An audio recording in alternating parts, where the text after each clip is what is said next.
ԱՄՆ-ի բյուջեի շուրջ կոնգրեսում արկա անհամաձայնության պատճառով այստեղ կկրճատվեն պետական ծախսումները, ինչը նշանակում է, որ շատերը կկորցնեն իրենց աշխատանքը,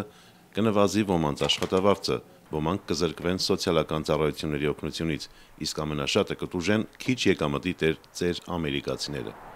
Ճաշ անիվների վրա կազմակերպությունը օրը 2 անգամ սնունդ է հատկացնում ավագ տարիքի անձանց եւ հաշմանդամ անդամների։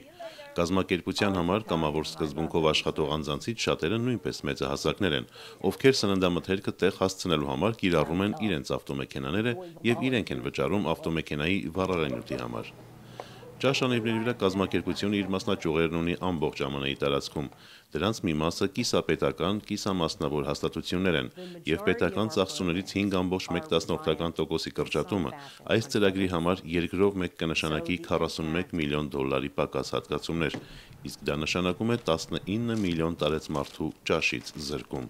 Իսկ բացի այն, որ այս ճաշերը պատրաստվում են հատուկ մեծահասակների առողջությանը նպաստելու համար, դրանք կարևոր են նաև այդ մեծահասակներին նույն սեղանի շուրջ նստեցնելու գործում։ Նրանց համար միասին ճաշելու պահը օրվա լավագույն ժամն է։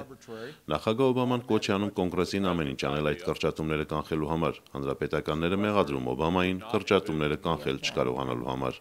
Այդ պատճառով է, որ ճաշ անիվների վրա եւ այլ անվանումներ կրող նման հաստատություններից օգտվող անձինք այսօր իրենց հույսը կապում են կոնգրեսի եւ նախագահի հետ, հավատալով, որ մարտի 1-ից սկսվելիք կրճատումների դեպքում նրանք ինչ-որ բան կանեն, ինչ-որ փոխարինող ծրագիր ուժի մեջ մտցնելու համար։